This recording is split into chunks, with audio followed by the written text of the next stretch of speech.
0 equals the square root of 0, which is 0. So 0, 0 is an ordered pair. F of 1 is the square root of 1, which is 1. 1, 1's on the graph.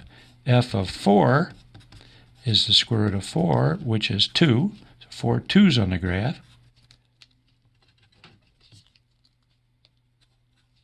And f of 9 is the square root of 9, which is 3. So 9 3's on the graph. Now I can substitute other numbers, and I could put 7 in, for example. But if I did, I'd get f of 7 equals the square root of 7. I don't know in decimal form exactly what square root of 7 is.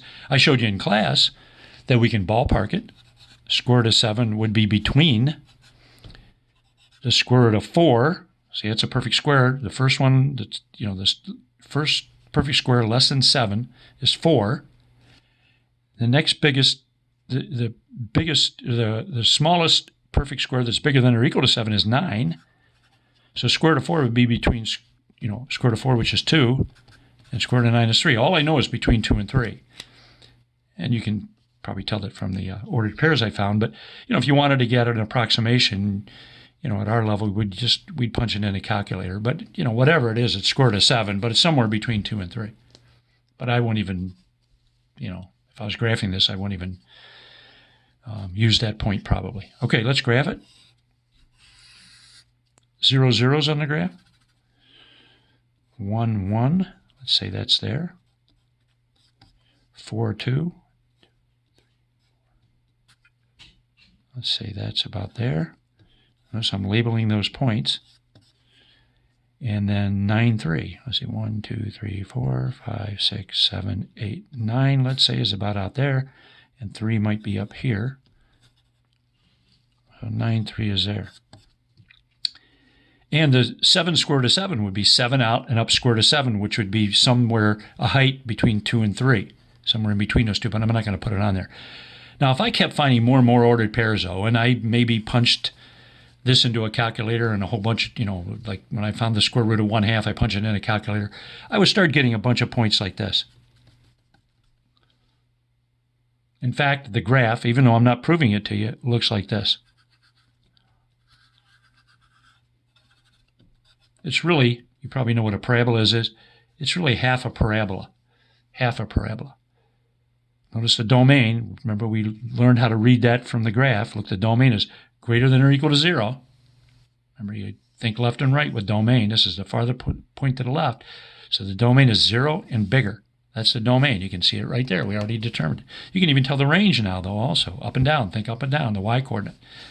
Notice the graph goes up forever. Even though it goes up kind of slowly, but the domain and the range are both the same, from 0 to infinity. But that's the graph of the square root of x. I don't think you need to know this.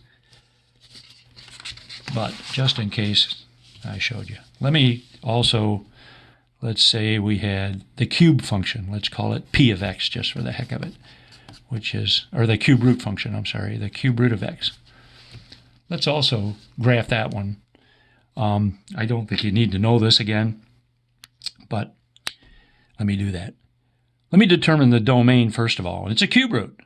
I can take the cube root of any number. So x can be anything. Here the domain is all real numbers. From negative infinity to infinity. Let's make a table. Let's point plot again to try to get the graph. We'll plug in some x's, and then we'll get some p of x's back, which are cube root of x's, or y coordinates. We'll plug in numbers that are easy to find.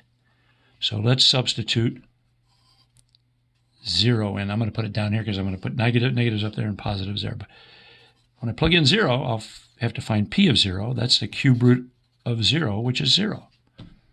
Let's plug in 1 and negative 1. P of negative 1 is the cube root of negative 1, which is negative 1. So that's the output. P of 1 is the cube root of 1, which is 1. Let's substitute 8, because it's a nice cube, and negative 8 in. Both perfect cubes. P of negative 8 is the cube root of negative 8, which is negative 2. The cube P of 8 is the cube root of 8, which is positive 2. Let's graph those points.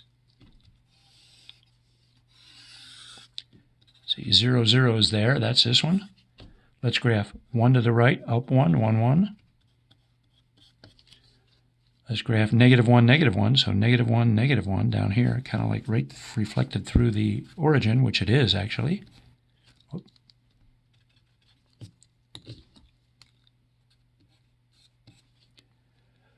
8, 2. So 1, 2, 3, 4, 5, 6, 7, 8. Somewhere out here. Then I go up 2. So way out here. 8 to the right, up 2. And then just go 8 to the left, which is probably about that far. Over here somewhere. And then down 2. Let's say it's over here just to ballpark it.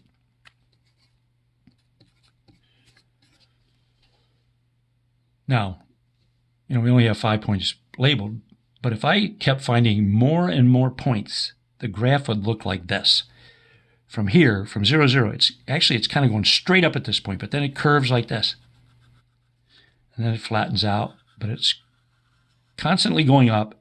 It constantly has a little curve like that. It never goes straight, even though it's pretty close to straight, but it always has, it's called concave down, but it always looks like that. And this part right here, it's like going straight down if I was following the graph here, but then it curves around like this and goes like that. And this part goes down forever, and again, it has a curve like this. It's called, it's not straight. It's actually has a little curve to it. It's called concave up. But if I found more and more points, that's what it would look like. And recall, I didn't just graph 5 points. I graphed an infinite number of points. I labeled 5 points. The domain, notice, all real numbers. This graph goes left and right forever. The range is all real numbers. It goes up and down. The domain and range are both all real numbers. Okay? Now, I don't think you need to know how to graph that because there's no problems assigned like that. I don't think they put any in the final. And you certainly don't have to know, like there's an example 4,